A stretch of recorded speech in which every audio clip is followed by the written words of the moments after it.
Welcome back to another episode of Chicago Brewed Sports. As always, we're joined by Brandon Nordley sitting to my left, and to my right is Joe Klett. As for myself, my name is Andrew Nordley. We're a podcast for the fans, by the fans. As you can see, we've made improvements to our visuals and our audio for the podcast. We hope you guys enjoy it. Let us know if you guys approve or what you guys think of it.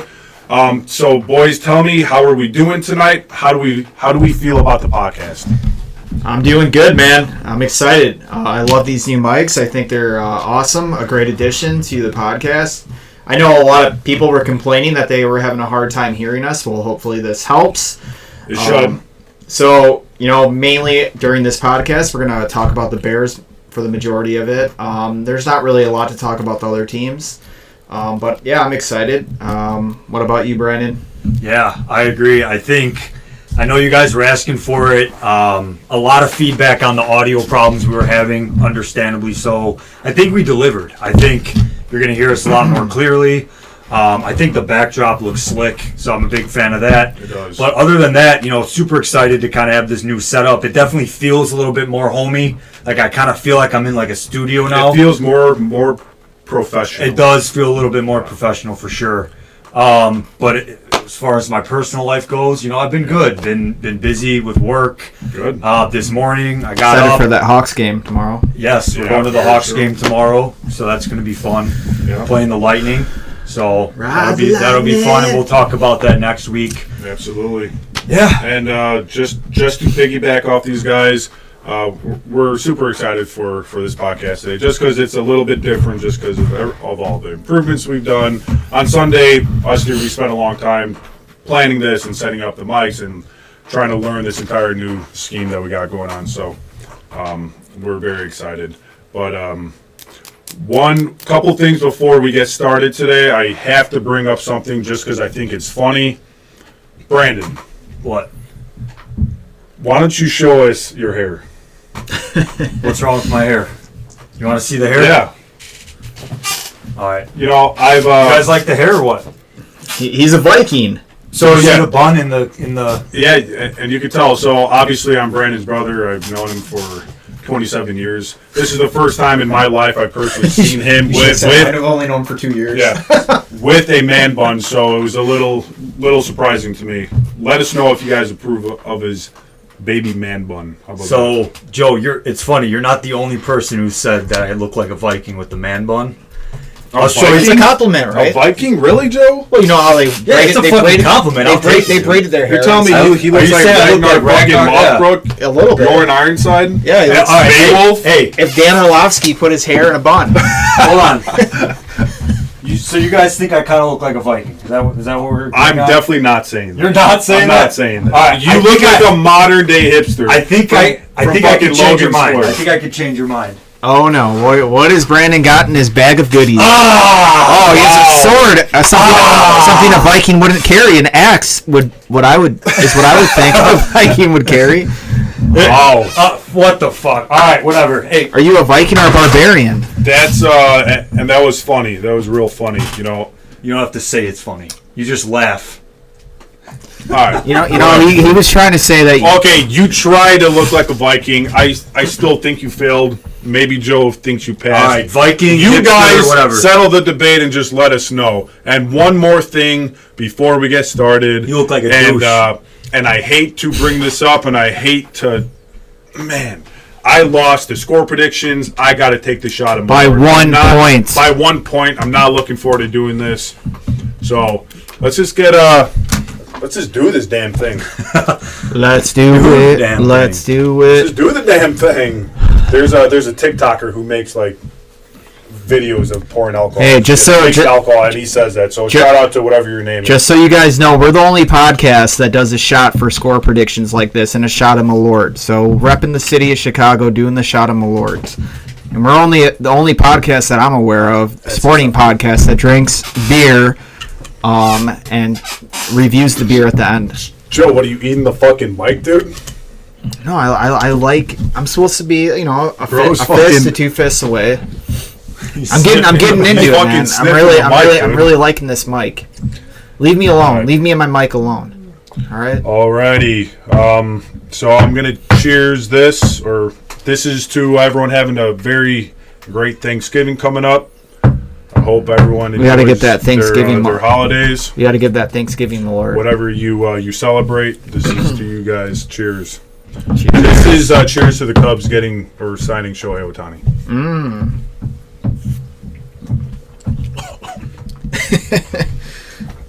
Let it marinate, man. It's Good for your soul, Malort. Let those demons out, man. This is worse than the fucking first Just one. sit on it. Sit on it. It's not so bad. No, that was a rough one, dude. That was an absolute. Well, hey, I have oh an my idea. God. How about you don't lose a scoring prediction, and then you don't have to drink the Malort? Well, this next one I'm not ready to fucking talk yet, boys. This next one should be an easy one. All right. But the Lions and I'm pretty sure I'm still in the lead for scores. yeah, I think Right? you might be. Yeah, I probably. think so. We're almost done with that Malort. More than halfway. Fuck, it's still not going That's a away, lot of dude. Malort. Joe, while Andrew's recovering from the Malort, did you want to bring up a couple things about the Bears? Maybe we can get started with the Bears. Yeah, we could jump right into All the right. Bears here. Throw So as you guys know, this was definitely a huge victory for the Bears, beating the Panthers. We get the number 1 overall pick as of right now, so it was definitely a must-win. There was actually rumors speculating around that if they lost, that Matt Eberflus would have definitely been fired. Luke Getzey possibly been fired. And we know right now that, with coaches like Josh McDaniels being fired from the Raiders, I mean, teams are not afraid to do it and make an example out of coaches. The Bills, that lost to the Broncos, their Man. offensive coordinator getting fired. The Bills are falling apart, and honestly, I'm here for it. I'm here for it. I agree, Brandon. Actually, I'm sorry. I think it's important for you to share to our followers what happened to you in the championship game. I feel like that's like such an insane thing that happened that it must be shared. If you're not going to tell it, I'm going to tell No, it. I'll tell it. I'll tell it. So I'll keep it brief because I could probably. It's a long story. Nonetheless, it's I think terrible but funny. I'm gonna reach the important parts of the story. Yeah. So I'll just get started. So this was last year. I guess you can say, the 2022 to going into 2023 fantasy season, whatever you want to call it. And, I've been playing fantasy football for, I want to say 10 years now. And I've had a lot of success with fantasy football in terms of reaching the playoffs, but there's just something where I just can't get past that leap, where I'll make it to the championship series or the semifinals and get bounced, whatever. It happens every year. So anyways, last year, I had a phenomenal team, very deep, top to bottom.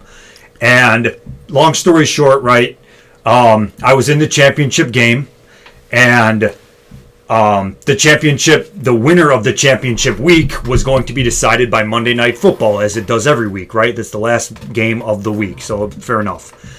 And that week in particular, by Sunday night, after all the dust had settled, after everything was cleared and added up and pointed out, I had a 99.9% chance of winning my week in fantasy, winning the fantasy championship. Right, going into Monday, already winning 99.9% chance, easy, money in the bank, done. First championship, give me the title belt, done. However, in that Monday night game, it was, as we all know, it was the Cincinnati Bengals against the Buffalo Bills. And last year, Monday night, late in the season, we all know what happened, right? DeMar Hamlin had a heart attack on the field. And, I think long story short, like first and foremost... It was cardiac arrest. Cardiac arrest. First and foremost, I'll say what happened to DeMar Hamlin's terrible. Way worse than what happened to me. I'm not worried about that. That doesn't even have to be said. But it was no pun intended, pretty heartbreaking. Even the money aside, which I would have made bank on it. That was a good pun. The money, yeah, right. The money aside, just for once, after 10 years of having success in fantasy and not winning a chip, just saying I could fucking be a champion would have been great. So, it is what it is, right? So last thing, Jamar Chase. I had Jamar Chase and Joe Burrow going in, and I had Jamar Chase and Joe Burrow down maybe 7 points going into that Monday night game, which, come on, Jamar Chase, Joe Burrow, they're going to get 7. There's a reason it was 99.9. It didn't happen. End of story. Whatever. Long story short, thank God DeMar Hamlin's okay. Sorry that happened to you. That sucks. But once in a lifetime. Yeah, hopefully you can bounce back from that. Yeah, that happened in my league too. Some guys, But, yeah. I mean, I'm sure a lot of people were affected. Yeah, sure. Yeah, by that game. So, but I just thought that was a pretty crazy story that had to have been shared. Yeah. But Joe, sorry to interrupt you, and go on, buddy.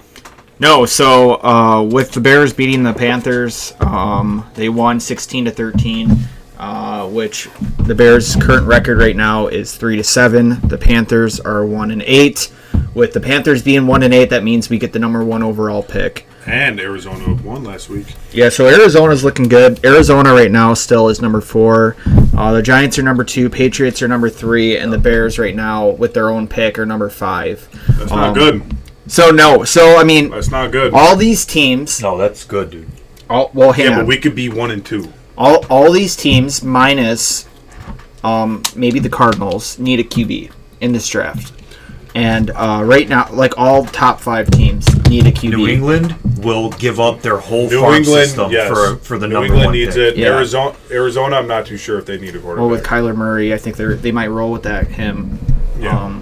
But I don't see them drafting a QB. Kyler Murray was a first-round pick, too, as a QB. But the Patriots and the Giants 100% need a QB. There's no question about that. I agree. The Giants? I agree. Even with signing Daniel Jones to that mega deal? Yeah, that was a horrible deal, dude. That was a horrible deal. And they were locked in with that mega deal for a long time. Joe's correct. Dude, and Daniel Jones is not a number 1. He's a tier 5 backup quarterback. He's not good.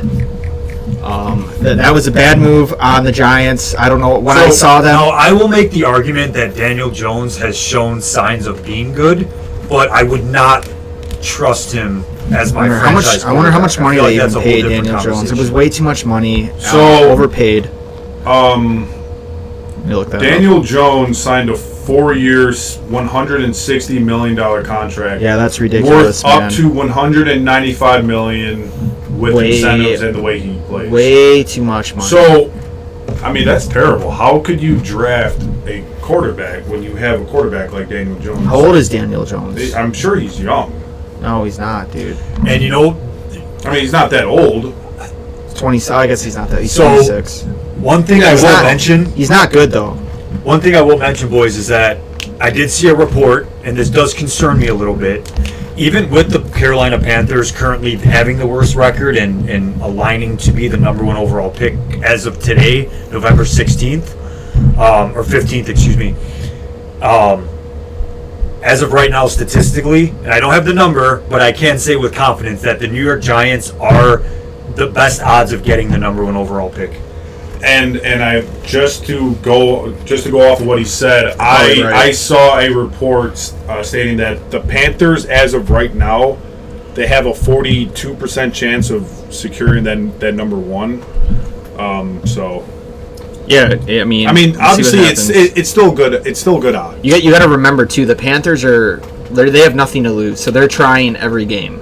The Giants, I mean, they have stuff to lose. So a city like New York, I don't know. I get mixed emotions with New York because on one hand, I'm like, okay, it's New York. There's a lot of pressure when you play in the Big Apple, and they're going to go out every day to win. But I also kind of feel like New York is a smart city when it comes to their sports franchises. I'm sorry to say. Smart? I will say smart. I think New York is competent enough to realize, hey, this is a lost season. Let's tank. That's not something Carolina would do. Well, they have nothing to lose. Well, yeah, right. They have nothing to lose. Right. Well, that's fair. So, but either way, like what about Arizona?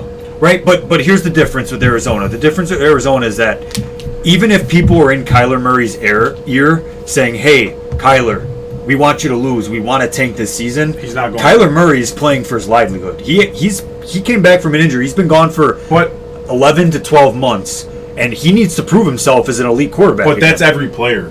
Every player is going to play their hearts out because at the end of the day, they want to get paid. I think he got paid pretty good too, Kyler Murray.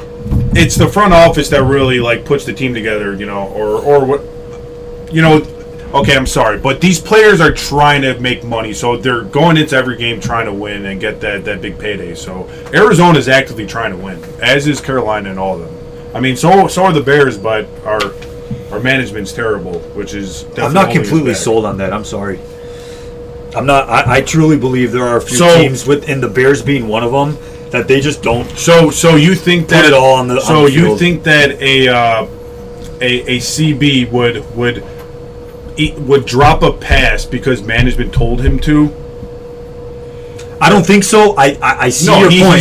He's gonna catch that ball to pad his stats. So when he does become a free agent, he'll be like, hey, look, and this year I intercepted the ball X amount of times. You know. I get. I think that like what Braden's trying to say, maybe the coaches will not call the right plays intentionally. That's where I was going. Okay. I agree. That's where I was going with it, Joe. I think that it's not the players specifically that are going to make their stats look worse. I think what it is it's the coaches, and it's not only the play calling. I think that it could also be attributed to like the lead up to the game, like the practice, like they're not practicing as intensely or they're not preparing as much because they're setting themselves up to lose. But I could also make another argument about that, because in every single sport, who's the scapegoat for all the issues? Quarterback. No, I disagree. It's usually the quarterback. It's the head coach. Well, the head coach. So why would the head coach purposely make the wrong calls and not try and make their players play their hardest? Because they're going to get replaced, and if they do a bad job with the X team, right? So you that's going to lower their chances of signing another deal with another team. So I think across the board, everyone is trying to win. So that is true to a point, but not their first year as a coach. They usually give them a break, and then they see how they do. Except for there's some exceptions, like depending on the like, you know, the attitude and what you do in public. Like, what's his face, the Gators guy that the Jaguars signed, the coach. What was that guy's name? Oh yeah, like when he was dancing, cheated on his wife. Yeah, they're like, we don't want this. With the Florida Gators? No, he used to coach the Florida Gators. Oh shit. Well, whatever. Either way. Yeah, either way. I don't know why I can't think of his name. Like it's on the top of my head. Urban Meyer. Urban Meyer. Yes. So something like that, certain circumstance, you know, where it's his first year, but he's not really good in the public eye when he's out cheating on his wife after a team lost and he's out partying. That just doesn't look like a good. Let me ask you boys a question. You know, I think this will kind of help us maybe answer the question. Andrew, I think you bring up some great points, and the truth is I could be totally wrong. Who knows? But I will ask you guys. Does Vegas interfere with the outcomes of games in order to fit an agenda that benefits them in terms of sports gambling? Yes or no? We'll never know. Exactly. Yes. So if they do, I think actually 100% yes. If they do, and you see that especially in the NBA. Yeah. Especially in the NBA. Wait, so you're saying the refs then basically maybe can control the outcome? Absolutely. Because who else would it be? Well, okay. Because look, at the end of the day, you gotta realize, yes, it is a business, and truth be told, obviously, you know, the league wants to see big money market teams be good, because guess what? That they make the most money off those teams, right? And if you're a smaller market team, you're just getting the shit end of the stick, and that's through every single sport. Obviously, baseball is a little different because can't really I guess strikes and balls, but I do want to say that Sean Payton we did talk about this early on one of our other podcasts, but he did say that Caleb Reason is the reason why that they're going to set up a lottery system for first round, because teams are purposely going to tank to try and get someone like him. Obviously, I don't think Caleb Williams is all cracked up what he was or what he was cracked up to be. You know what? I personally absolutely love the idea of that system. Yeah, I truly do. I support it across the entire board. Right, because it makes teams competitive. Yeah, you know, it makes teams second guess themselves. Like, hey, should we tank this year, or try to or attempt to tank? You know, when in reality, people are paying good money to go see your team. They're supporting you through thick and thin. You should try every single year to put the best team out there. Yeah. So that would alleviate that issue, I think. And what is your? Well, I know we touched on this last week as well, but I guess briefly. Again, and I've said this every single time that this is brought up, and I'm not going to change my thoughts on this. I think that it's still subjective. I think that you feel this way because we got Connor Bedard. No, if we did, what if the Blackhawks were the worst team in the NHL by far? Whether they were or not, that's not the point. The point is, what if they were the worst team in the NHL by far and missed out on a guy like Bedard, and we ended up getting, like, let's say, the 4th overall? As Hawks fans, as Chicago fans, we're fucking furious. So, but it's subjective, dude. But that lottery system made getting Bedard that much better. 100%. Like, obviously, we would have been super excited anyways to get Bedard, but the fact that the Hawks had a lower probability of getting Bedard, and somehow we ended up getting him, made it more exciting. Because at the end of the day, you don't know who's going to get the first pick, so it keeps you on your feet, and that keeps teams on their feet to play good, because you don't know if you're going to get that freaking superstar talent. I feel like you would have to do something like, if you got the first overall pick one year, the next year you couldn't get the top 5. Wait. So you could get 6 and up. You know what I mean? Yeah, but I have a quick point though. We were just talking about, do coaches and do players tank? But I think the lottery system answers that question for us, right? Because the only reason why a lottery system would need to be implemented is to advocate or incentivize teams to not tank. Well, and even the commissioners of these huge sports leagues realized this and decided, hey, let's add a lottery system so these teams don't take the initiative to tank. So I think the lottery system alone is proof that internally within these major sports organizations that there is tanking going on, blatant tanking. Well, yeah, Sean Payton. There is blatant tanking going on, and you see it in baseball. Look at the Oakland A's. They had I'm not sure if this number is correct or not, but a $30 million payroll. Kansas City, same thing. They lost. Oakland lost how many games this year? 110 plus. That should not be a thing. The only difference with baseball is that there's no salary cap, and that's kind of broken. And then you could also reference the Houston Astros before they went on their crazy World Series runs every single year. Brandon, you know best. How many seasons did the Astros have the first pick? They had it 5-6 years in a row. They had the number 1 pick. Of course, you're going to turn into a super team. Yeah, what are we talking? You have that many. What are we talking? Altuve, Bregman, Correa.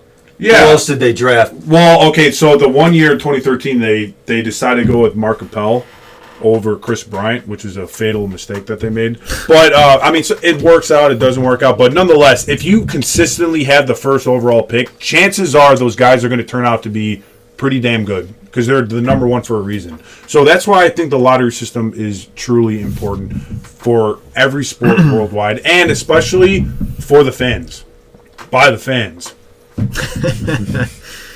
Yeah. And that's just my opinion. You guys tell us if I'm wrong, if Brandon's wrong, if Joe's wrong. No, I agree, man. I think there should be something. I didn't know that there was no salary cap in baseball, though. Well, okay, so there isn't a salary cap, but there are different thresholds of taxes. So I think if you go above $237 million, you're in the tier 3 tax bracket, which you get taxed heavily. And then if you go into the higher tax brackets, you better be multi-billionaire to afford that. The last thing that I'll add to this discussion in terms of the whole lottery thing is that, you know what? In some ways, it's funny. It's kind of sad in a way. Also, this lottery system takes a bad team and screws them over times 2. Because think about it. Let's say you're a team like the Oakland Athletics, and if you're that bad, right? The only thing that you can look forward to as an Oakland Athletics fan is not the season. You know you're gonna suck. The only thing you can truly look forward to is saying, "Hey, we are this bad, therefore we will get the number 1 pick," and they can look forward to that. However, not only what I'm trying to say is this lottery system is taking a team that's already down in the dirt, and saying, "Hey, you're this bad, and now you're not going to even be compensated for that," and that kind of sucks. If I'm an Oakland A's fan, for example, Why should Oakland be rewarded for constantly selling off their star players, not giving out any contract extensions, not signing anybody in free agent. Why should they be rewarded for being a dog shit organization that doesn't care about their fans? The Oakland Athletics is a perfect example why there should be a lottery system, because they don't pour any money into the organization. The fans are miserable. Everyone knows Oakland Athletics fans are true dire baseball fanatics. They really represent their teams. They've always had. But who would support an owner like that who doesn't freaking ever dish out any money to continue to build the team? Imagine having a team where constant good players come through your farm system through trades and draftees, and then you just trade them away because you don't want to give them the money that they deserve. Andrew, let's be honest. Sounds like Ryan Poles. Let's be honest here. There's 30 teams in the MLB. There's probably think about it. There's 30 teams in the MLB. When a big time free agent hits the market, I'm making this stat up, but I feel like it's true. I feel like there's some legitimacy to it. There's a 90% chance that this top echelon free agent goes to a span of 10 high market teams, leaving the other 20 teams in a 10% chance of signing that player. Because the MLB, with their salary cap, as a Sox fan, I see this all the time. And look, the Sox have shitty ownership, just like Oakland. I'm not deviating from that. But again, it's the way it is. It's the way it is. I feel like these teams, like the Oakland A's, whether the owner, let's say the owner of Oakland came out and said, hey, we're about to spend all this money. No one's going to want to go there. Why would they want to go there? They can go to the Dodgers. They can go to the Yankees. They can go to the Cubs. They can go to the Angels, right? They can go to the Phillies. Why? Look, players, they want to win, right? But, I mean, okay, so Tampa Bay is a great example of this. We're talking Tampa Bay is one of the top echelon franchises. Nobody signs there. But nobody signs there. I think that's the problem with. They don't offer contracts out though. They always sell their players off to avoid paying massive contracts. Imagine if Tampa Bay got serious one day and said, "Hey, look, we want to start attracting some free agents to freaking Tampa. With our front office, with our management, with our freaking scouts, with our scouting department, the way we draft, with the way we are constantly competitive every single year, you're telling me that no one would want to go to Tampa?" Andrew, I have a question. If they gave the same amount of money, right, as like some other big market team, they would consider going to Tampa. Okay, so you're saying Tampa's a small market team. We agree on that? Yeah. How many World Series rings does that team have? They have 0. But they're they're consistently good though. No one bats an eye when the Dodgers, have made the NLCS for 12 straight seasons, never won a World Series until a shortened bullshit 2020 season. That World Series shouldn't count. I don't care if you're a Dodgers fan. I don't care. The World Series shouldn't count. Just like the 2017 Astros, they're the same thing. So why do people want to go to freaking Dodgers? They haven't proved shit since 1988 because 2020 does not count. So all the good teams from 1988 from the Dodgers moving forward, they have now won a World Series when they made the postseason, deep in the postseason, almost every single fucking year. Do you think that it has something to do with there being like an international draft and a national draft? I think that's really what messes things up with. I'm just speculating, and with hockey and stuff. You know how you don't have any of that with football. It's like one draft and that's it. And now you're drafting people from overseas. This international crap, and then you're doing the local, draft, which I don't really know a lot about it, but do you think that messes up some of this stuff, like with, because, it's like anyone could, like, go out and, I don't know, I really don't know a lot about it, but it seems like that might affect it in some way. Joe, I think, no, you bring up a good point. I think, as a White Sox fan, I think I actually have a lot of experience with this international draft and, kind of the risk reward that can come from it. And I think that you guys definitely do. Yeah, and I think that what this international draft does is it gives cheap owners an alternative to like paying off max contracts and trying to like find lightning in a bottle with an international player. That's what I'm saying. You'll see it with with everybody we have. Oscar Colas, who was terrible last year, we rushed him up. right? I mean, Luis Robert obviously is an absolute beast. And that's a prime example of Jerry looking for a cheap all-star who had, Mike Trout potential. Might work out for him because, Luis is Luis. But it's like Jerry Jones would never sign a guy like Mike Trout. He would demand too much money. So if I'm Jerry Jones, I always say Jerry Jones, Jerry Reinsdorf, I'm sorry. If I'm Jerry Reinsdorf, as a cheap owner, what am I thinking? Okay, let me get the Mike Trout version let me get the international Mike Trout version, pay him half the money, and just hope and pray that he becomes Mike Trout. He would never actually go get Mike Trout. And that's what I'm noticing with this international draft, Joe, is managers are using it to be cheapskates. Well, if it did it in football, the same thing would happen because it is so political in football. Like, look at all the heat that Bajan's getting just because he is a Division II quarterback that he didn't play in D1 from the mainstream media and sports. Like, he is getting so beat up because I think it's pretty valid though. Okay, so I think it's pretty valid though. Like, all right. What is the probability of a freaking Division II undrafted free agent to amount to anything in football? I don't think it's fair to bury a guy before he gets the proof. No, I agree, but I'm just saying he's 2-2. He's beaten 2 NFL teams, and how many teams has Bryce Young beat, Andrew? Come on. How many teams has Bryce Young beat? 1. Okay, thank you. But the only thing I'm saying is this: I think it's fair for people to raise major concerns over a guy like Tyson Bagent.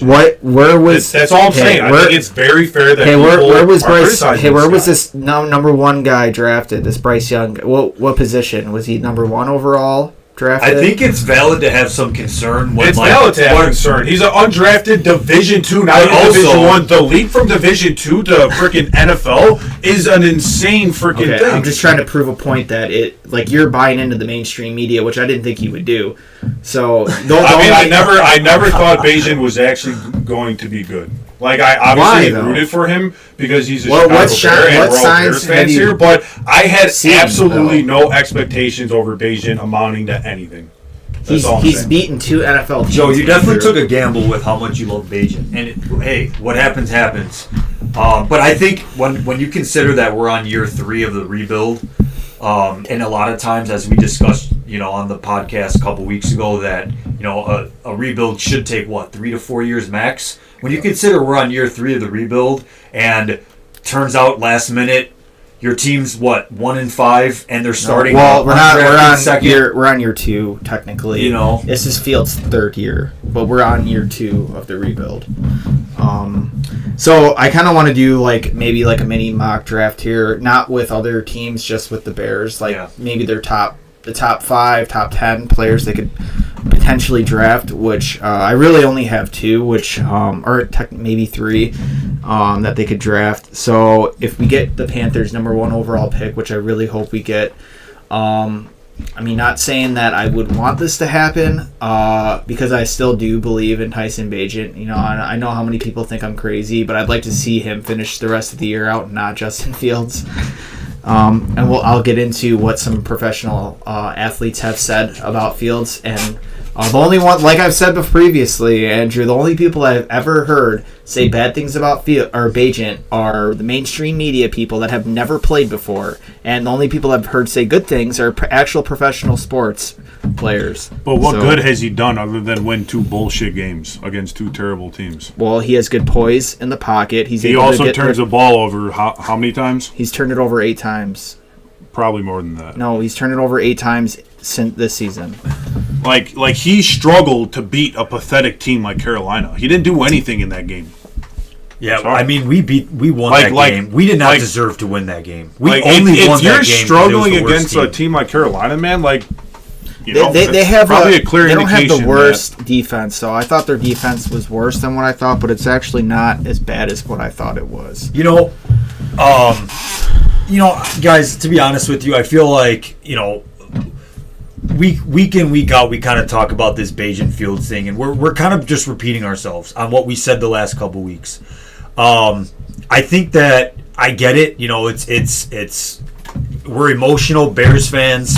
We really care about the success of this team or the future of it per se. But I just think we have to wait and see what happens. I mean, you know what? That's all we can do is you know wait and see what happens. You know what? I put a lot of thought into this week, and I think it's a gamble drafting a wide receiver that high, or the thought of drafting a wide receiver that high. But I think the Bears need to stick with Fields, and they need to stick with Bagent, and we need to continue to build the offense up for the quarterback. And that means maybe drafting a guy like Marvin Harrison Jr., maybe drafting another center, because Whitehair is not the answer. He's not even. They benched him. I this still week. would like to see the Bears draft like the best linebacker or like front seven on the defense. We already paid Tremaine Edmonds and TJ Edwards a crap ton of money. There's no way they're drafting a linebacker unless like some. Well, I don't know if we need an edge anymore because we have Montez Sweat and then we have Ngakoue. And Montez Sweat. Do we sign like the number one like creme de la crop defensive tackle? You know what? I mean, we got Andrew Billings, which he's been doing pretty. I just think you know, for the history of the Bears franchise, we've never had a 4,000 passing yards quarterback. And that's an issue, right? You see C.J. Stroud. Jay Cutler's gotten the close. I think he was. You see C.J. Stroud on his very first rookie year. He's going to do it his first year.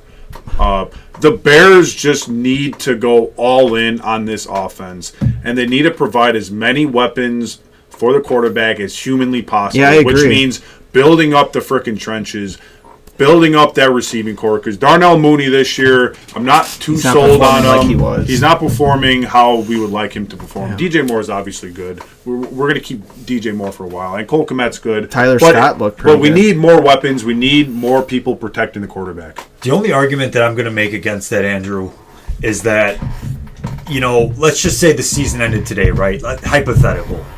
Let's just say, and that would be great, right? Let's just say the Bears right now end the season with the number 1 overall pick and the number 5 pick.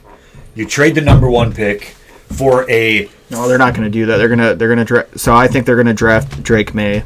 I hope, anyways. If they do draft a quarterback, I hope that's the one that we draft and not Caleb. So it's possible. That's possible. We might do that. And I'm not. You know, who knows? But if they, let's say they do use that number 1 overall pick as bargaining, then okay, we get maybe we trade it to New England and we get a 3rd overall pick. And we get a number 1 pick next year in the 2025 draft. So, okay, now we have 2 top 5 picks and then like 2 probably top 10 picks next year in the first round.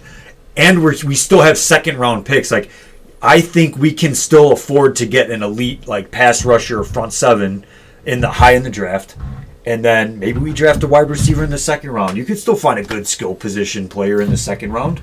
That's what I would prefer to see personally. Yeah. You know, there's not that many Saquons and Bijan Robinsons and I would rather get a Chases, center in the 2nd round, to be honest. I mean, dude, if they're... No, sorry, Joe, go ahead. No, I'm saying that, dude, they're comparing Marvin Harrison Jr. to Randy Moss, A.J. Green, and Julio Jones. You would really want to pass on a guy like that? I wouldn't. Definitely not. Brandon, you are 100% not wrong, and that would be a good route to take, but I think it's gotten to the point where we need to stop focusing on the defense for a little bit. Our defense is solid, man. And we need to just go all in on the offense for once in our lives. We need basically... I really don't think our defense is solid. I really don't. Now it is with them signing Montez Sweat. You know, the Bears have never been that good of an offensive team. Like, we've never had a 4,000-yard passing quarterback. We've never had a good franchise quarterback. Like, why not? Like, because Fields has potential. We all see it in him. Like, I just think we need to continue to provide weapons and protection for these guys. The question I have for you, Brandon, is do you want a 49ers team or do you want a Kansas City Chiefs team? Because that's basically what you're getting with a defense versus an offense. So and in your defense, I mean, the Kansas City team is the more successful of the two. Yeah. So that's fair. Yeah. But from like a viewership perspective, watching San Francisco has got to be a blast to watch them every week on both sides of the ball. I think the only argument I'll make also is that to my point earlier, like, you can have a guy like you can have a guy like Justin Jefferson, but if you don't have an elite quarterback throwing to him, what are you going to do? That's true. Let's say we draft this Marvin kid. Okay, we still have Fields throwing to him. Like, Fields can make him look bad. I'm sorry to say. I don't want Fields on this team anymore. You know? Like, at least if Fields is going to slack, like, if we can bolster up the defense, you know, it'll probably give Fields, like, who knows, maybe when you look at the scope of a season, I don't know the stats on it, but maybe if the defense is better, it gives Fields 15 more drives that he wouldn't have had in the previous year without the better defense. So, you know, it's... And I'll argue that our receiving core is already pretty decent. Andrew, I want to say that Fields right now is 0-7 for home games. He's 6-25. Fields has only won 2 out of his last 18 games. Bagent was an undrafted. Win-loss record for the quarterback is complete bullshit. It's complete just like bullshit. For pitching in baseball. It's complete bullshit. I don't care about his record. Look at the overall team that he had to deal with. Okay, so why is Bagent's QBR higher than Fields then? Dude, if you don't want to go by that. All right. So you genuinely think that Bagent would have performed better than Justin Fields against Carolina? What do you guys think? Yeah. Hell fucking no, dude. Not a shot.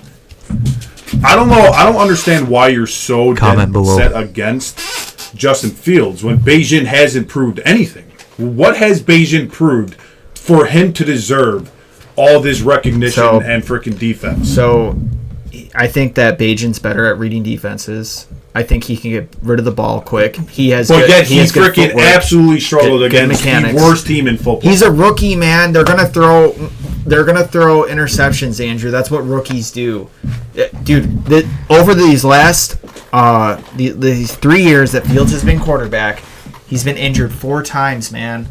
I mean, that's all part of his evaluation. And if Fields comes back and plays in this game versus the Lions and gets hurt again, or he's like not performing well because his thumb is still hurt, that's all part of the evaluation that we're doing with Fields. I mean, so here I want to say this, man. So this is what Emmanuel I can never say this guy Acho. Acho, is that how you say it? Or something like that. Yeah. So he was the linebacker for the Eagles and Browns. He's on Speak. I listened to him. And LaShawn McCoy, running back for Kansas City, not anymore. These are both retired guys. Said that Fields has had enough time to prove if he is the franchise QB. Both of these professional guys said this on Speak. And he is not a franchise QB. The Bears should draft a quarterback in the draft. They said this yesterday. Both professional players in the NFL that don't play anymore, obviously, but that did play. They said that he's not the franchise guy. You give him 3 years to play, and he's been injured 4 times in the first season with Fields. I think he started week 6. Yeah, but we need to provide a winning culture for these quarterbacks. How do you expect Justin Fields to do good after all the coaching changes and all the playbook changes and everything top to bottom with a shitty team with different coaches every single year? What's your excuse for C.J. Stroud then, man? You think the Texans are a good team? Why is he doing good? They said today that he's making his route runners run the right routes by throwing the ball in the right spot so they run the right routes. That's what good QBs do. So you're saying Bagent has freaking done that? You're saying Bagent has done that? I'm saying Fields has not done that. And Bagent hasn't either. Dude, Bagent is only played 4 games. So and they've been pretty fucking terrible games. If you ask me. Dude, Fields has played 31 games, Andrew. He won 2 out of the 4. What do you mean? So, Bagent will be... Comment below if you guys are sick of the Bagent Fields talk. No, I'm fucking sick of it. I'm sick of it. Dude, you're just buying into the mainstream media. I'm not buying into the mainstream media. Yes, you are, dude. You're just going off of people who aren't even quarterbacks in the league saying that, Bagent's going to be good. What the fuck does Lance Briggs know about fucking being a quarterback? He doesn't know shit about being a quarterback, dude. Okay, well, it was Tim Jenkins has said stuff. Lance Briggs said that, Bagent should be the Bears starting fucking quarterback. Again, what does Lance Briggs know about being a quarterback? I'm amazed. I'm absolutely, week in, week out, I'm absolutely amazed by C.J. Stroud. Like, what he's doing is unbelievable. Yeah, and I'm happy for the Texans. You Dude, know the what? Texans are horrible too. love- They're in the top 10 list. CJ Stroud's there's talks of him being the MVP this year. Oh, he's incredible. And, yeah, man. I mean, like, Dude, I like that team. You know what? I've been hyped on the Texans, and I'm not claiming to be a fan, but I've been hyped on the Texans ever since watching the draft last year. When they traded up to get the second and third pick, went back-to-back Stroud and Will Anderson Jr., wow. That's diabolical. That's exciting. It's got to be great to be a Texans fan. Unbelievable. I'm just saying that feels. And another thing I wanted to touch base on, it's just kind of NFL news in general. How about the AFC North? What a surprise. What a shock. I didn't actually see that coming at all.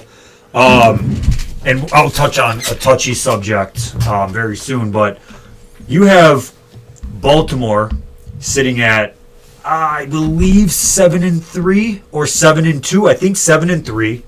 You have the Browns, who are sitting at 6-3. They just beat the Ravens in an absolute immaculate performance by Deshaun Watson. Stay tuned for that in a moment. You have the Steelers, who are a sneaky 6-3 because you got their head coach Mike Tomlin carrying that, calling just an absolute defensive-minded genius. Oh, it's all Kenny Pickett, man. And then, Kenny Pickett, my ass. And then He hasn't thrown an interception. and then don't forget, in the same division with those three teams I just mentioned, they have the Cincinnati Bengals who won 5 in a row. 5 in a row. Yeah, which they do every year. Which they lost every year. last game. They lost last game, but that's fine because yeah. this week, actually on Thursday night football, Ravens are playing the Cincinnati Bengals. So that's a much watched Thursday game tomorrow. We'll actually be at the Hawks game, so I'll be watching that on my phone. I'll be streaming it or something for sure. But anyways, I was gonna circle back and talk about. You can't stream the fucking game at the Hawks game. Maybe just on the side, like. And maybe you could put it on like the freaking beer holder. Yeah. Okay. Perhaps. The only other thing I was going to mention regarding the AFC North is that, first of all, yes, fun division, super excited. I think that's good for football. It definitely gives me something to look forward to. Not playing fantasy and the Bears sucking. But Deshaun Watson, the news with Deshaun Watson this morning, I couldn't believe it. Andrew and Joel will tell you, I went right to the group chat immediately and was like, holy shit. Deshaun Watson had the game of his life, the comeback of his life. He's showing us, what kind of player he is and what he was, and he's back in form. And news coming, he looked fine at the end of the game, celebrating with his teammates, doing his thing. And reports came out today. He broke his wrist. He's out for the season. That sucks. That's terrible. His shoulder, I thought. Oh, it might be something in his arm, shoulder, wrist. I guess he went into the doctor. Something wasn't right about his shoulder, and they said, "Dude, you need to get surgery because if you get hit in this on your right shoulder, that you'll never be able to play football again." So he's like, "Okay, yeah, I'll go and get the surgery." And what's sad about it is Andrew, you want to turn that light on actually? What's sad about it is remember we talked about it a couple weeks ago. Should Deshaun Watson play if the doctors cleared him? And we were talking. My stance was yes, he should play through the injury. All that money that he's playing. And I said no, so I was right about that. Yeah, so a lot of people are saying just like how I always am.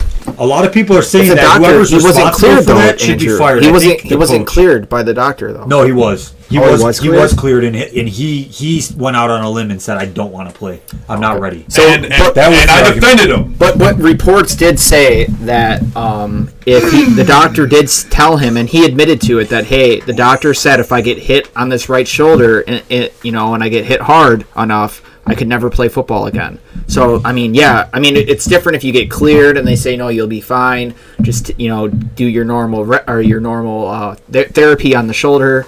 Rehab or whatever, you'll be fine. That's one thing. But when a doc tells you, dude, if you get hit hard on this right shoulder, you may never be able to play football again. That's a different story. You know what this reminds me of? What? This reminds me of what happened to Aaron Rodgers. That took the wind out of my sails. Yeah. I don't. You're talking about as Bears fan. Yeah. As Bears fans, you can have all the animosity towards Rodgers you want. That's which you absolutely shouldn't. Well, yeah, that's neither here nor there. But like Aaron Rodgers getting injured sucked. Like, think about it. You got a Monday night game with the Jets.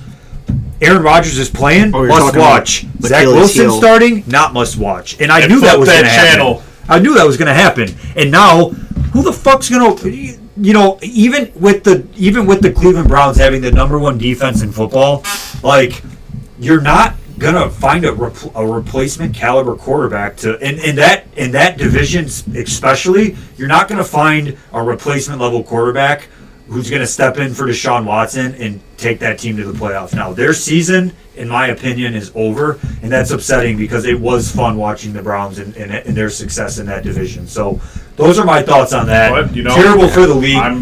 Kirk Kirk Cousins, Jimmy G, Aaron Rodgers. I mean, the list goes on. Danny Dimes. The list goes on of good quarterbacks, starting quarterbacks, getting injured this year. And it's terrible for the sport. It really is. Yeah. It is definitely unfortunate what happened to Deshaun Watson, but you don't ever want to mess around with a shoulder injury. That's probably arguably one of the worst injuries you can get in sports because how important your arm is, especially in baseball and football. So good luck to Watson and the Cleveland Browns fan base. We hope a speedy recovery. Talk about the Texans, man. They know how to draft quarterbacks, it seems like. You know, their last two draftings for quarterbacks have been pretty Or what successful. if they just have a competent system? I don't know about that one, man. I mean, But- they were good for a while. Come on. Yeah. And they were pretty. I'm sorry When they for lost their core. I mean, yeah, They with were pretty DeAndre good. I'm sorry for my Hopkins. ignorance, but who did they draft before Stroud that was good? And Deshaun Watson. Yeah. Oh, they did draft Watson. Okay. Yeah, that's Yeah. what I meant. Yeah, you're right. Okay, yeah. I should have known that. Andrew, and Joe, if you have anything else on football, we can talk about it too. But Andrew, do you want to do like the little game that we had planned? Sure. I think we should. I think it'll be fun. Is that all we have for football? Well, no. Okay. we still got some stuff. I mean, I wanted to talk a little bit. for sure. I wanted to Whatever talk you a little got. bit about Drake May, Okay. which I think is an interesting pick if they do go with Drake May. This is why he's from North Carolina. Is it? Tar Heels, which is the same college Michael Jordan played. Wouldn't that be cool if we got like another franchise per guy that was like the expectancy was like Michael Jordan if he came to Chicago and played like that? Not saying that he's a basketball and football is different, but like if you had quarterbacks in the football league are like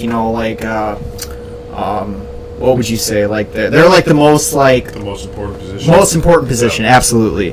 So I don't know, it'd be kind of cool to see that if we draft Drake May and he ends up being like a tier 1, even top tier 2 guy, become a legend in Chicago. If what you say comes true and the Bears do draft Derek May and Derek May becomes our franchise Drake quarterback, or Drake May, excuse me, I think all Chicago sports teams will start drafting from North Carolina a lot more.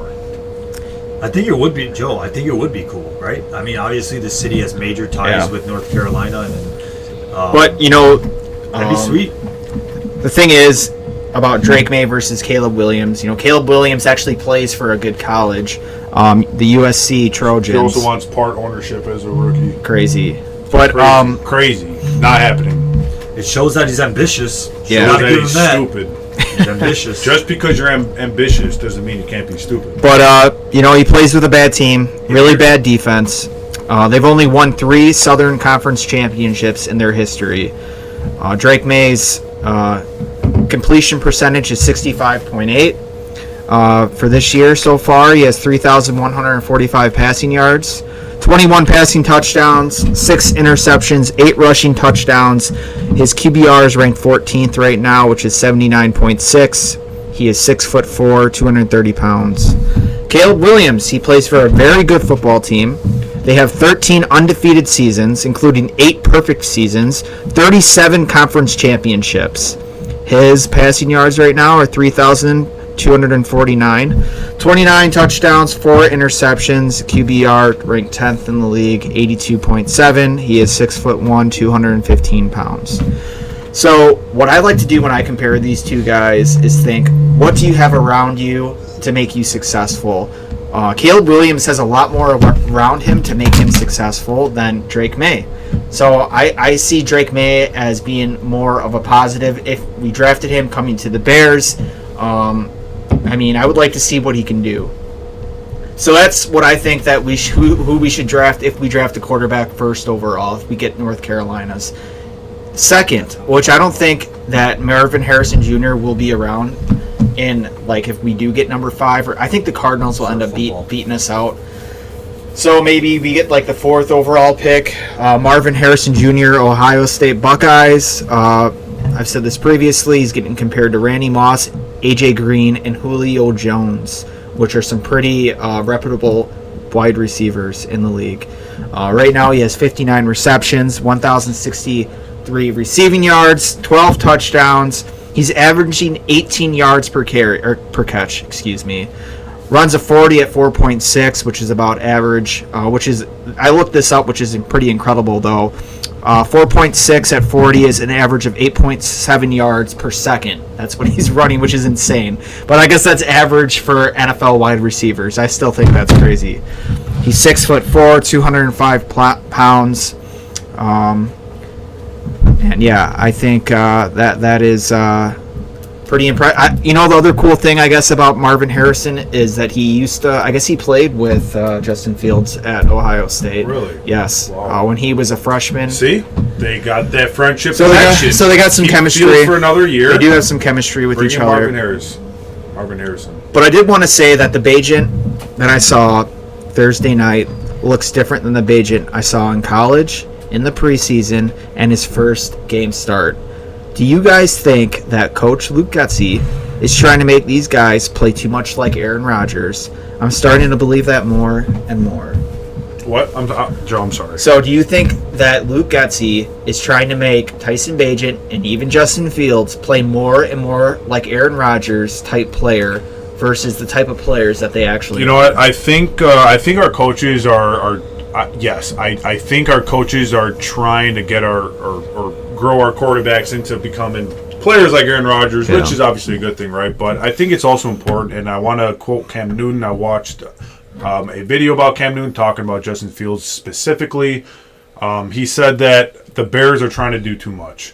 He said, let the quarterbacks play their games. They're overcomplicating, the plays and all that. Just let the players be their own player. And I think that is very important. Because they're trying to make Fields into a guy that he's not, because Fields is a scrambler. As simple as that. I think my answer to that question, Joe, would be that, I think that Justin Fields has proven that he's not all that much of a pocket passer. I think that Justin Fields has proven that if he can scramble a little bit, he's a little bit more successful. And I think when I think of Aaron Rodgers, the first thing I think of is his success in the play action. So I'd love to see Justin Fields be an Aaron Rodgers type player. And I also think that Justin Fields is the type of player that would be more successful, really incorporating a lot of play action into his play style. Now, the only issue that I have with Justin Fields doing that is that he's never had a good O-line to protect him to be able to do the play action. I think if you're going to successfully run play action plays, you got to have the O-line to give you that extra couple seconds, to give you that ability to kind of scramble out and wait for a receiver to be open. So I think, if that was their game plan, I would be on board. But I think Fields would actually find success with it. I just think that the O-line needs to get better in order for that to be an option. Yeah, no, I totally agree, but I think that the O-line, when he plays against the Lions, we have all of our starters in except for we benched. I think I told you earlier, Andrew, that Cody Whitehair is being benched for Lucas Patrick, but we have all of our starters in with Nate Davis playing at right guard. So all of our starting linemen are in, and I think this is the first time all year that we, besides Cody Whitehair being benched for Lucas Patrick, which I think is very much deserved. The way he snaps the balls, it's not very good. So there's no excuses why Fields shouldn't be good this game. The Lions have a good team. They're good at stopping the run, so the Bears will probably be passing a lot more during this game, which, hey, that puts Fields to the ultimate test. So, and for damn sure they're not going to let Fields run. So they're going to have guys up there to make sure that if this dude tries to take off, he's not able to. So they're going to force Justin Fields to throw the ball, because that's exactly what I would do, because I know he can't. So moving on here. So Luke Getsy, is he too predictable? Too many screens.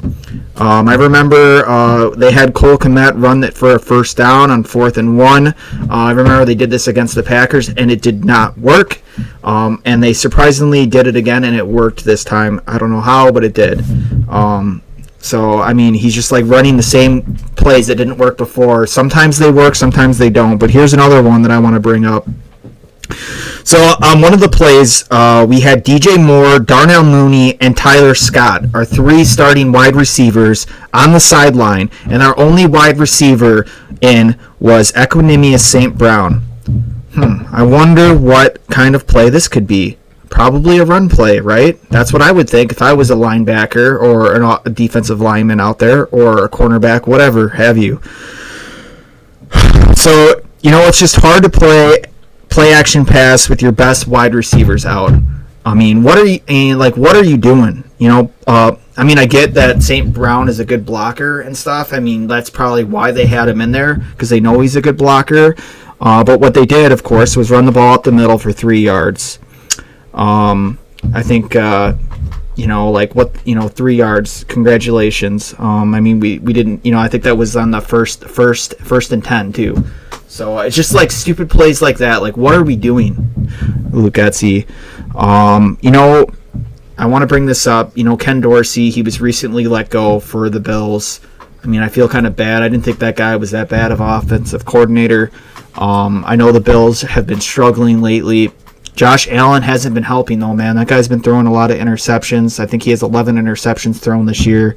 It's not good. There's no denying that Josh Allen's not an elite quarterback, but, man, he has to calm down on these interceptions. He's making unnecessary throws and deep coverages. But Ken Dorsey, do you guys think that we should fire Luke Getsy and hire Ken Dorsey? Do you think that would help Fields or /Bagent, or what?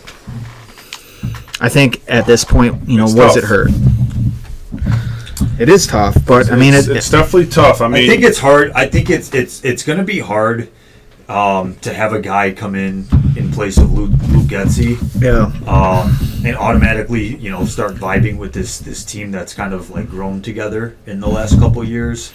I think I've been saying it since early in this podcast and for the last couple of weeks.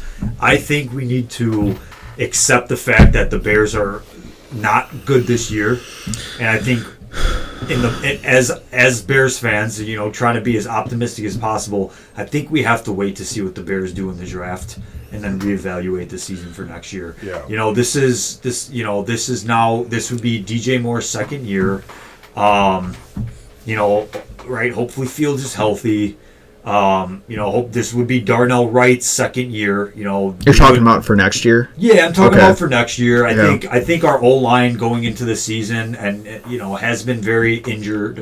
And I think next year, first game that they're all healthy. Right. So and I think next year, maybe we have a little more success with not having injuries. I think things could come together next year, even with Luke Getsy. That's a tough call. I think it depends on the call. I think it's a very tough call, but personally, I think it's important that these players build a relationship with their coaches. You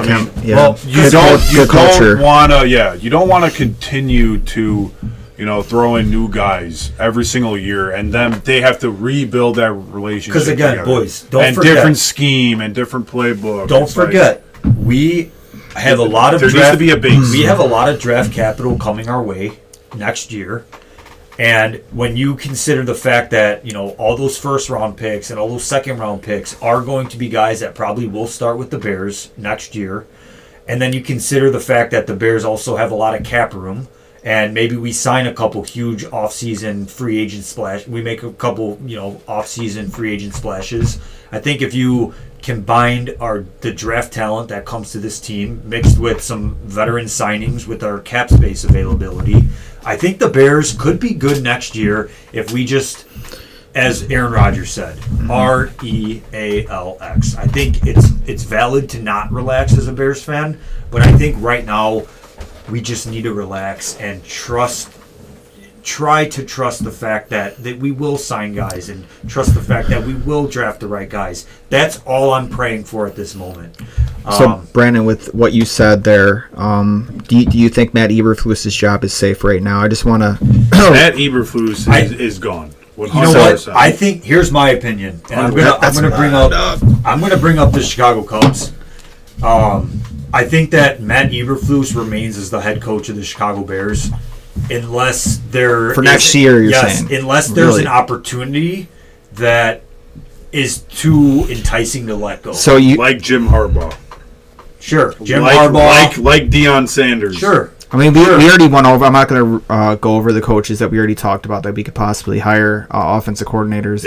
And just pretty much every offensive coordinator in the entire league, Joe. Yeah, well, we tried that. Hey, so we signed probably what was projected as the best offensive coordinator signing we could have signed when we signed Matt Nagy. Right? He was the offensive coordinator for the best offense in the league. That didn't work. And he picked Patrick Mahomes for the Chiefs. Yeah, it's not that simple of a resolution, because if anybody were to be super successful, Matt Nagy would be the guy, offensive coordinator for the Chiefs. Matt Nagy's probably going to get hired as a head coach somewhere, I bet, next year. And Matt Nagy did have some success. Matt Nagy won 34 and 31 with Mitch Trubisky, who was not a great quarterback. He might be the greatest coach that has ever lived. You can make the argument that... And Justin Fields. You can make the argument that the double doink ruined Matt Nagy's career in Chicago. And Cody Parkey, if you're out there... Yeah, never mind. So, he has yet... I'm kidding, man. Matt Eberflus has yet to win an NFC North game. He hasn't, in his entire tenure here with the Bears, he has never won an NFC North game out of all the teams. Oh. Matt Eberflus. He has not won against an NFC North team. I don't know if you guys knew that or not, but he has not. He has not won more than 2 games in a row. His record right now with the Bears is 6-21. I think we already talked about this. The Bears have never fired a coach mid-season, which I think is a mistake. Sometimes you have to pull the trigger. But I do respect Eberflus for saying this.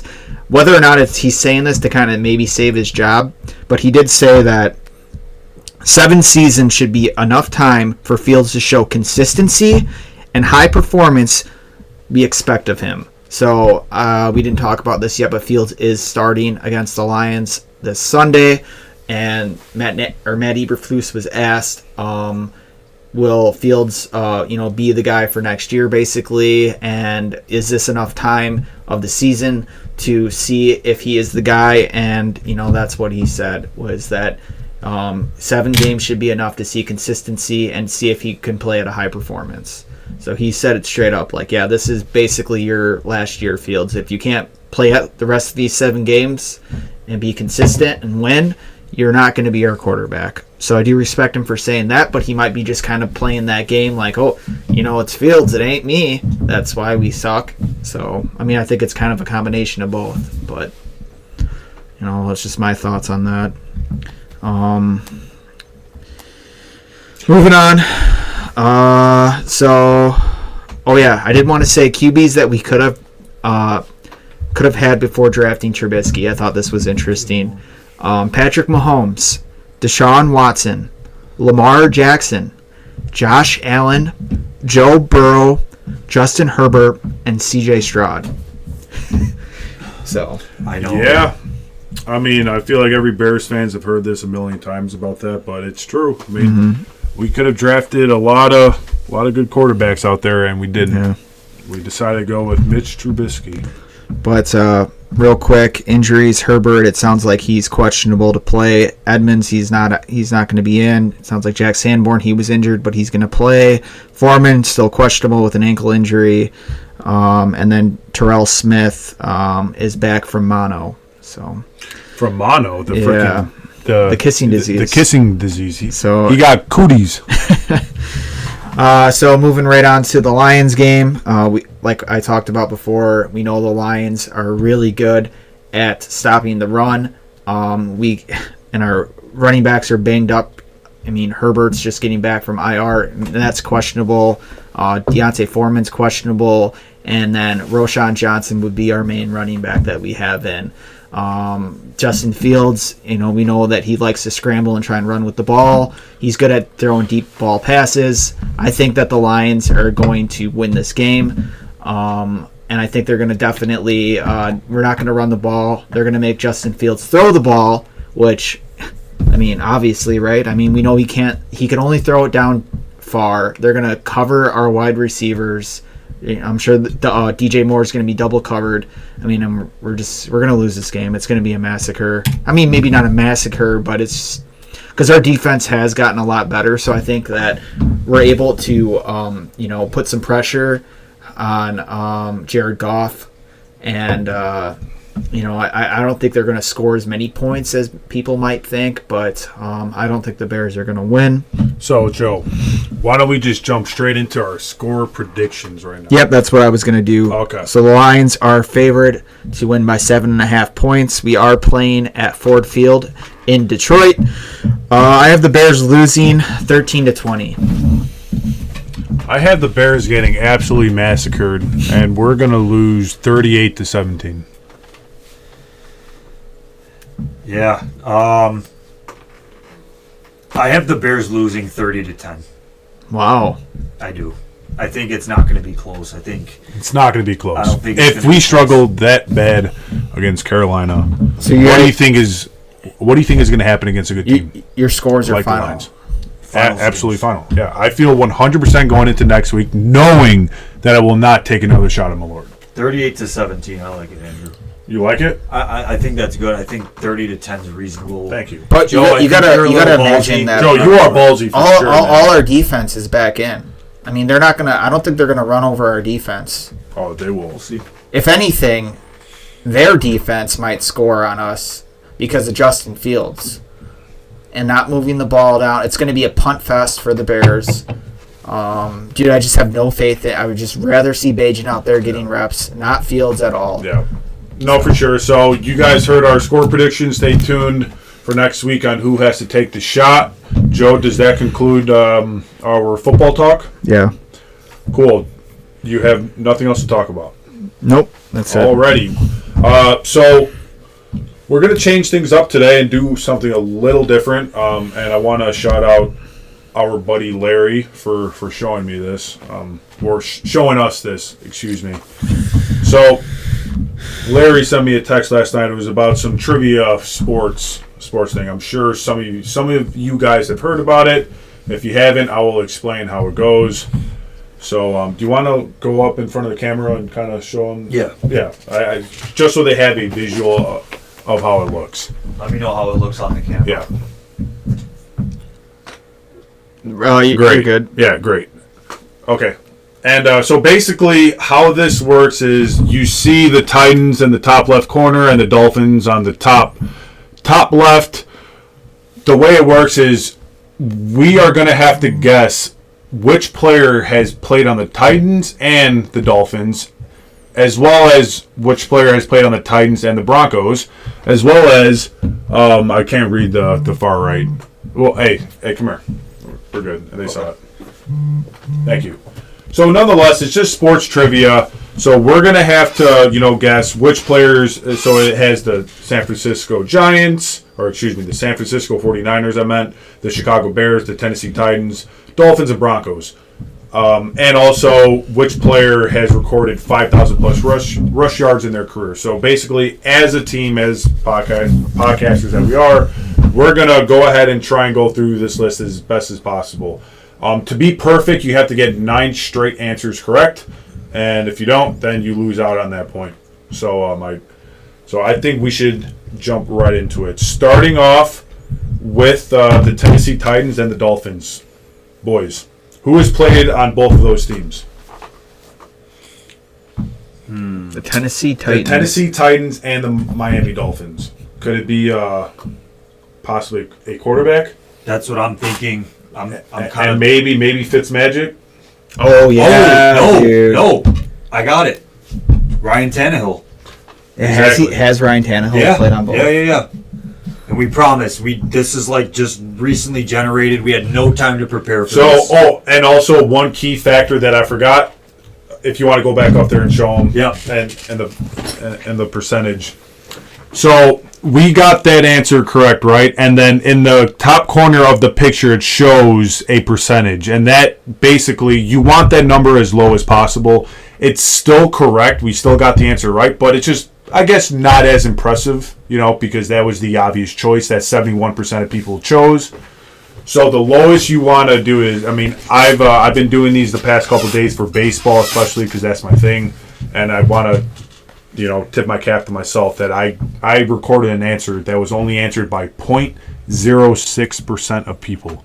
So I'm very proud of that. So the point is, the lower the percentage, the better the answer, because less people answered it. Yeah, it just means you know more. So, for example, I wouldn't necessarily say Ryan Tannehill was like super obvious, but I would say that 71% of people did go with the Tannehill answer. Yeah. Meaning that it was a very common answer. It was the most popular answer. It was a very common answer. But we still got our point. Sure. That's what matters. All right. Next up, San Francisco and Miami. San Francisco and Miami. Maybe, is it a Stephon Gilmore type player? Possibly. That's the thing, dude. If it's like older players, I won't know. Well, it's both. It could be. Yeah, it's both. That's what I'm saying. It could be old. Yeah, but I get what you're saying. Possibly. Miami and San Francisco 49ers. So if we don't know that, we could circle back to that. What about I'm feeling a wide receiver. Did you say wide receiver? I'm feeling a wide receiver. I'm thinking what about maybe like a Michael Crabtree? Mostert. He's a running back. Yeah, I'm saying. Oh shit. It could. I think it is Mostert. I think that's a great answer. I'm thinking maybe Crabtree. What's his face? The new cornerback that the Dolphins signed. The stud cornerback, Jalen Ramsey. I don't know why he's coming to my mind, but maybe he didn't play with San Fran. No, he played with LA. Yeah. Do you want to go with? How about? That's why I was thinking same division. How about let's go back to that. I think if we believe that we know it's Mostert, that was a great answer. I think we just roll with it. All right, Mostert. Let's see if Mostert is correct. Raheem. Yeah, that's Raheem. Raheem. Raheem. I thought he was drafted by. Bam, baby. Was it really? Yeah. Let's go. That's a good answer. As soon as you said it, I'm like, yep, that's a good answer. All right, now if we better get this, our beloved Chicago Bears and the Miami Dolphins. Jim Claypool. Fuck, you're right, dude. Just fucking Claypool, baby. Man. No, sorry. I was. Hey, great answer. He played for the Packers. Dolphins, Bears, baby. Claypool. Or Jay Cutler, too. Oh, yeah, you're right. 27. Jay Cutler would have been the better answer, I'm sure. So I bet you Jay Cutler would have been a higher percentage than you think. Claypool. Okay, I do think so. Fair enough. I do think. All right, so what's the goal? Well, your goal is to get all 9 questions correct. But the goal also, Joe, is the percentages. So if the percentage is lower, that means less NFL fans thought of that answer. Yeah. My prediction is that Jay Cutler would have been a great answer, but I think Jay Cutler's percentage would have been higher than. All right, so moving on. Let's go with. So Claypool was a better answer then. Well, we don't know. We don't know if it was. We don't know. Moving on. Tennessee Titans and the Denver Broncos. Tennessee Titans and the Denver Broncos.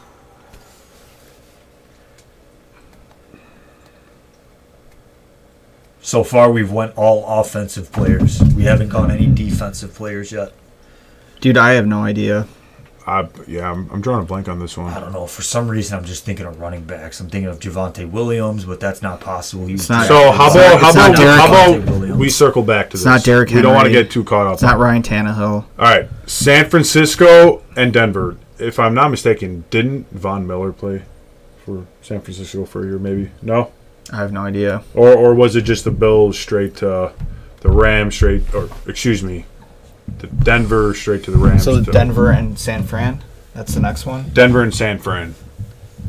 Oh, shit. Denver and San Fran. And I don't know, That's man. a tough one, too.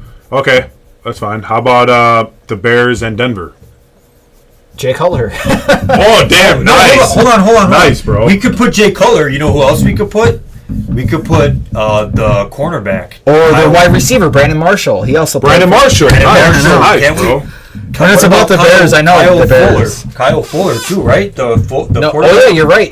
We transferred him to the Broncos. Correct. Yes. All right. We have options. That'd be a lower So one. which Kyle one Fuller. do you think is the lowest percentage? Kyle Fuller. I think so too. Yeah. I think So we're between going with the Kyle three- 'cause Fuller? What are the three options we have on the table? Do you want to go safe Cutler, or do you want to go Brandon Marshall, risky? But Kyle better Fuller. answer. Marshall, Cutler. I think Kyle Fuller would be the bottom, personally. Plus, it'd be our first Well, defensive that was the player. most recent one. All right, so but Kyle Fuller, lock it in. FOW, I Yes. think LER. 3% of people, and that was a good answer. And that was a good Nice. answer, boys. Fuck yeah, Nice. baby. All right. At least we know our bear shit. So let's just go through some obvious ones. 5,000 plus rushing yards, Derrick Henry.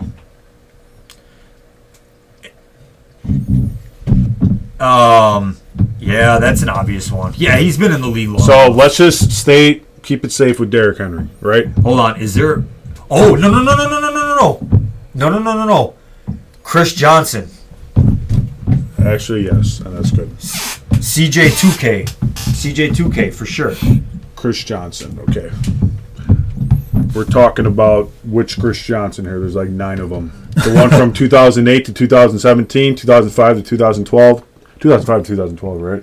No, I want to say 8 to 17, bro. Dude, we can't get it wrong, though. Just go with a fucking different one then. I mean, Go- we could go- go with just the go- safe answer and go with Henry, but that's gonna probably be like 90%. Yeah, I don't know. That being said, it's very hard to get all 9 answers correct. What about, like- Can we Google Chris Johnson's career? What about like Adrian Peterson? Just or, come on. There's so many Chris Johnsons. That's kind of bullshit. So guaranteed 5,000 yards for the year or his career. You're saying? So when did Derrick Henry start playing for the Titans? Was it in 2018? Henry's been with No, Henry. Has he's been like with 29. Henry's been with the Titans for So, at like, least 2014? at least 5 years. And when you consider that how good he is, he's exceeded. All right, 1,000 so- yards. I I mean, say we go with the top option at Chris 2008, 2017? Yes, it was. All right, so 19%. 19%, that was a good answer. All right, so 5,000 plus rushing yards for the San Francisco 49ers. What? 5,000 plus rushing yards for the San Francisco 49ers. Frank Gore. In my opinion, do you guys have another? that guy's answer? been in the year league forever. Frank Gore. Yeah? Frank Gore? Obviously not McCaffrey. Yeah, he hasn't been on there long enough. What's his name? Fucking. Was it Elijah Mitchell? No, fuck. Justin Mitchell. Oh, fuck, what was his name? How about let's just go with the safe answer? It's okay to get a higher percentage. You know, it's very, and like I said, it's very hard to get all 9 questions correct. So even I if think you, Frank Gore is an easy answer. Let's Frank go Gore. with Frank Gore. yes, 42% of people, and that's fine. Oh, the Chicago Bears. I wonder who got over 5,000 plus rushing yards in their career. Boys, Walter Payton. Well, Walter. you could say Walter Payton, but Let's sit as Bears fans. We gotta think there's about it. Thomas Jones, Cedric, Matt Forte. Cedric Benson, Matt Matt Forte. Forte. Cedric Benson's a good one. Who else do we have? David Montgomery has definitely not been on for that long to do that. So it's probably between Matt Forte and Walter Payton. Matt Forte, Yeah. Walter Payton. I would say What was his name? Who was that Jones guy we had for many years? Thomas Jones. Thomas Jones is probably up on. He played with Cedric Benson. Yeah. I think we should just go with the safe answer. Do you want to spice it up and do you want to go Peyton and see what his percentage was? Or do I you would wanna go at Forte. I would go with Forte as a lower one. Everyone knows who Walter Payton is. All right, so let's go with Matt Forte. Matt Forte. 34% Matt Forte. Good. Yeah. All right, Peyton's so higher. right now we're 7 for 7. We have 2 remaining answers or picks. Okay. Can we think San Francisco and Denver? Richard Sherman kind of comes to mind. No, is that valid? San Francisco. So who are some guys had Not that Von played? Miller. So we have quarterbacks. No, definitely no quarterbacks. I'm thinking about like tight ends. Yeah. Not Tony Gonzalez. San Francisco Oh! Broncos. Who is that? Who is the tight end for San Francisco all those years? I don't know. San Francisco tight end. What about obviously suck at this? Jerry Jeudy. I have no idea. I mean, we are 7 for 7. Okay, and No, not Jerry let's Jeudy. Let's go He's to only been with the let's go to Broncos. Tennessee. Just, like, let's go throwing to out- Tennessee I know. and Denver. Let's go to Tennessee and Denver. Let's try and go back to that one. So we got Ryan Tannehill. I'm just thinking of players that I actually know. Derrick Henry. Dude, Definitely none of those guys. I think it's so safe to pick Fitzmagic for one of these fucking answers, bro. He's been a part of so many teams. He's played for like every. He's been a team part of so except for, many like, teams. 4. I think we got to use So at let's least do- one. let's If we're not sure, we got to go. Let's with do him with the Titans and Broncos. I think agree. he's played If for we are both going to of go those. Fitzmagic, it's got to be I don't think he's Titans, ever played for the Broncos. He has not 49ers. played for the Yeah. Niners. We can try it. Fitz. All right, we're locking this in. Where the hell are you? Patrick at the top? Fitzgerald. Patrick Fitzgerald. Ryan Fitzpatrick. Fuck. So it's Patrick Fitzgerald. I believe it's right. No, Ryan. Oh, is it Ryan Fitzpatrick? Fitzpatrick? All right, sorry. Oh, what the hell are we talking? Fitzgerald. Ryan Fitzpatrick. That was wrong. Yeah, I didn't think so. So right now we're 7 for 8. Quite frankly, I have no clue. I'm all out of ideas. San Francisco and the Broncos. A defensive player comes to mind. Jerry Rice. I'm thinking of like a linebacker or something. I think we should just call it and just one good thing. Put him in the 49ers and Oh, Broncos. Fitzpatrick. Yeah, why not? Or we have to lose at this point. He might have been. No, I don't there's know. no fucking way. What if you just put Brock? No, Brock Purdy's stupid. No, he Answer. definitely didn't. He definitely got drafted by the 49ers. Do we just do Ryan? Yeah. Mark Sanchez. Who is it? Wait, who? Dude, I who think are the your options? odds the are better. Broncos and the Niners. Yes. I want to get this, but I don't know. You know, I think we're taking too long on this. Yeah, you that can. we just got to end it. Yeah, that's so. fair. I think we've had a good outing. So we had 7 out of 9. Our rarity score was 446. It's not that good. It could be better. Let's see some of the answers that we could have chose. So this is for Tennessee and Denver. We could have chose Jarrell Casey, Bobby Maples, Charlie Johnson, Lionel Taylor, Wesley Woodyard. I don't know any. Joe of those. Dawkins, Neither Bo of Dixon, Travis Henry, Charlie Johnson, Jackie Lee, Damian Nash, Dickie Post, Tommy Smiley, Donnie Stone, Mike Barber, Joe Dawkins, Eric Decker, Bo Dixon, Daniel Graham, Bill Gorman, Travis Henry. No one. To their 76. No, I don't All right, recognize so- any of them. Yeah. I don't either. All right, let's check the other one. San Fran. I feel like San Fran and Tennessee is gonna have, or San Fran and the Broncos will have someone. Bill Romanowski, Ed McCaffrey, John Ayers, Garrison Hurst, Steve DeBerg, Players Bill I do Musgrave, not know. Emmanuel Sanders, Musgrave. Emmanuel Sanders. Yeah. We would have known damn. Let's see. So we had one. that we Vernon knew. Davis. Motherfucker, that's what I was saying, Vernon Davis. That's who I was trying to say. I said the tight end. Tight end. Fuck! That pisses me off, dude. Oh, well. Can't win them all. Damn. Vernon fucking Davis. I'll never forget that name in the rest of my life. I said the San Francisco tight end, Vernon I remember you Davis. said that. Yeah, I just couldn't think of his Fuck. name. Yeah, I couldn't think of his name, but I knew you were on the right track. Yeah. All right, well, that sucks. We should have got 8 out of 9, but that was still fun. If you guys like that, if you guys want to hear one every single podcast, let us know in the comments below if you enjoyed it or whatnot. Does anyone have anything else to say for the podcast? I think we're Nope. about to wrap things up. Yep. I think that's what we're doing. We're wrapping things up. Just a reminder, we are going to the Chicago Blackhawks game tomorrow. Yep. Again, just to Oh, recap. That's right. We got to do the beer review. Yep, we got to do the beer review. Yep. Blackhawks are hosting the Tampa Bay Lightning. We're looking forward to watching it, and we'll come back with good analysis on the game. Yep, Joe. So I know you like to do a long review of the beer, so you can get that started, buddy. So yeah, I mean, I don't have a lot on this. I've had some of Noon Whistle's beer. So this is a Wild Zest, kind of like Wild West. 4.8% alcohol by volume. It is a wheat ale with orange zest. So similar to a Blue Moon, kind of more. It has a little hoppier of a taste.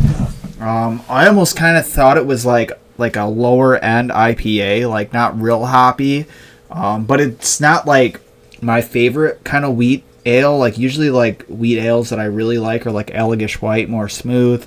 You don't have a lot of the hoppiness. You could taste the hoppiness in this beer.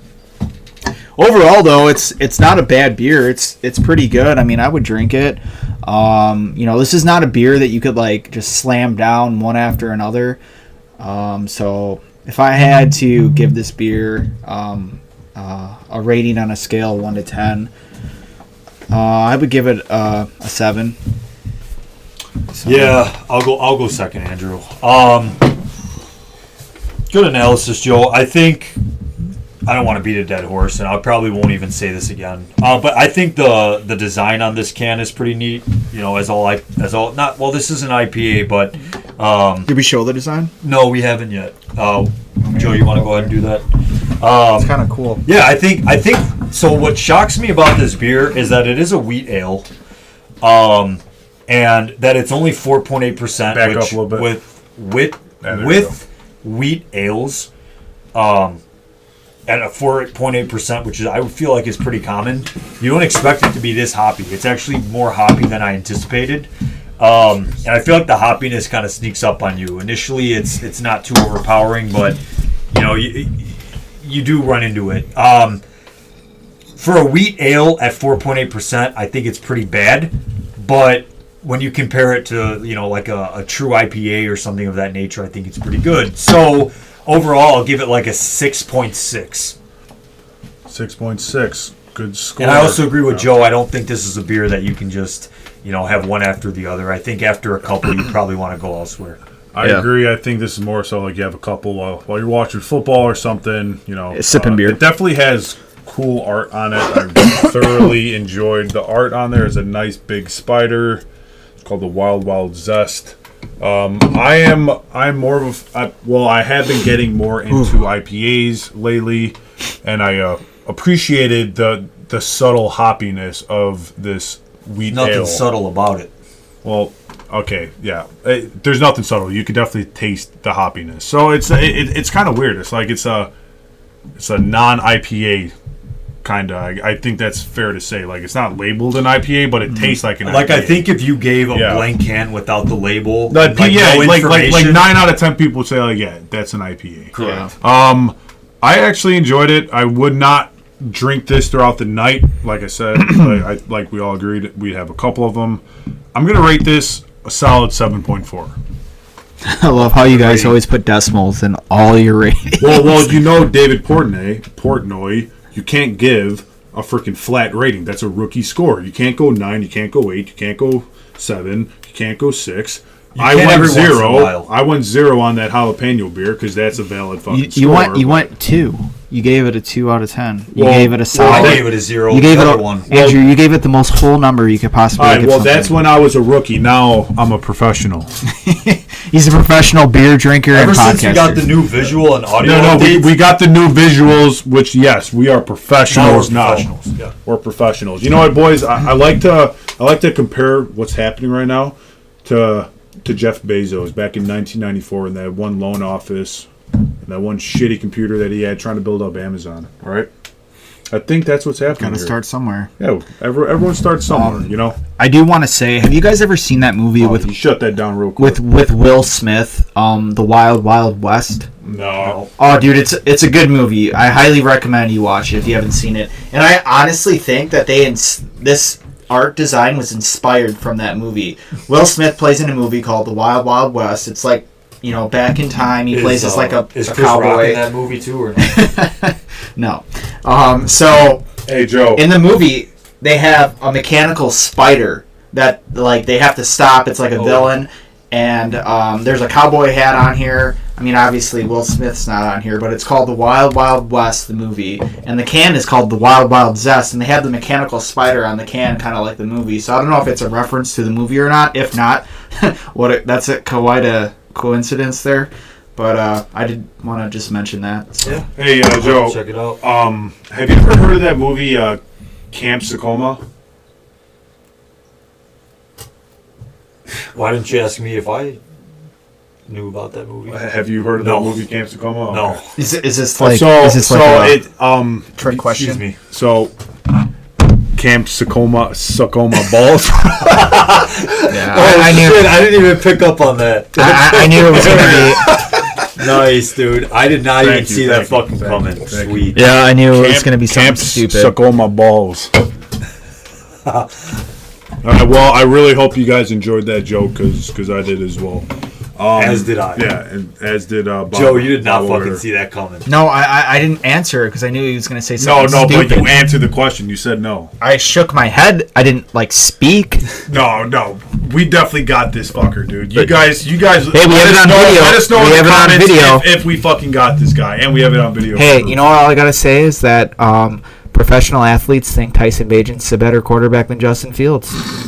So. You're a fucking moron. Andrew wants to believe the mainstream media. Joe. He's a sucker for it, let me tell you. Hey, say it with me. Tyson Bagent can kiss suck my ass. Yeah, good sync there. Actually, and one more thing before we end the podcast today. You chose the wrong answer, by the way, not me. But more importantly here, our beloved Patrick Kane in Chicago has signed with his home team of the Buffalo Sabres. It was a 2-year deal worth like $4 million per season. So we wish you the best of luck with Buffalo. We hope you have a speedy recovery in your hip heals. Yeah, because you've done a lot for us as that Blackhawks you brought fans. that up. I just wanted to say that the Bulls are talking about trading Zach LaVine. Good. I They heard should. about that. It was a waste of money. And I heard frustrated. He's mad because he got benched on one game where he scored like 1 in 14 or something, or he missed out of 14 shots. He missed 1 in 14 field goal percentage. Yes. Or something. Yeah. So I mean, it's just simple as this, and I don't want to get I do want to bring into this that long, but Zach LaVine was a huge waste of money. You're paying a guy basically a max contract to play zero defense and score around 20 points a mediocre game. That's guy, not a max contract type of player. So I hope they could get as much for him as possible. Honestly, I think the Bulls should just blow up the team and just completely rebuild, just like majority of Chicago sports. And not the Cubs. You know what the tough thing is that they don't have any young players. So when the Bulls rebuild, which they're probably going to start, it's going to be a long rebuild, which kind of sucks because they have no young players to rebuild around. Yeah. So we'll see what Jerry does. I sure as hell don't have any confidence in Jerry Jones, I did it too. Fuck, dude. Yeah, the Cowboys I sure as hell don't have any confidence in Jerry Reinsdorf. I know for a damn fact, fucking you don't have any faith or confidence in Jerry Reinsdorf. I have confidence in Jerry Jones. Hey, that actually goes to show that we keep saying Jerry Jones because how irrelevant Jerry Reinsdorf is. And it's crazy to say he's irrelevant because, he was the owner of the Chicago Bulls fucking championships. But, I mean, what a pathetic fucking owner he is. Hey, have you guys ever seen pathetic. The meme with Jerry Jones where he's, like, pointing and, like, it's, like, all blurry and it's, like, a blurred, picture of, what's his name? The Michael Irvin? No. It's Des Bryant? No, jeez, the quarterback. Strahan? Dak Prescott? No, the one that they just the one that the third he's the one that commentates Monday Night Football. Troy Aiken? No. Oh. The one that Tony Romo. The 49ers had, Trey Lance, Jesus. So they Jerry Jones is like pointing off, and it's a blurred version of Trey Lance, and he has the headband on, and then it says that I don't think Jerry Jones knew who he was trading for when he traded for Trey Lance, and then it shows a picture underneath of Patrick of actual So no, the picture is blurred of Patrick Mahomes, and underneath is like an actual picture of Trey Lance, which I don't know. I thought you have to see the meme. You can't like visually like try to paint it for someone. It's just funny. But that's all I got. Yeah, so, I think it's time to wrap up this podcast. What? Nothing. I think it's laugh. I think it's time to wrap up this laugh. podcast. It's getting Lake laugh. Brandon can't spell. It's getting a little ridiculous. No, but seriously, your fucking handwriting is dog shit, dude. It's on a fucking corner. I mean, I guess that isn't that much better because I could barely read this shit myself. Fake laugh. This guy's writing fake laugh. I didn't fucking write that. I'm fucking with you, hey, Joe. No, he needs to. Joe, you're a fucking moron, bro. Stop. Get off the Bayesian fucking train. Hey, come back down to earth. He's trying to do like those sitcoms where you have the fake laugh when someone tells a bad joke in the background. You have the fake I'm audience laughing laugh. through it right now, dude. I'm having a great time. So I'll never get off. It's not really Viking of you. Do you think a Viking would laugh right now? Probably not. All right. If Odin told him to. If I was a betting man, you guys have a good night. Serious guy. Wait. Make sure to like, subscribe, and comment.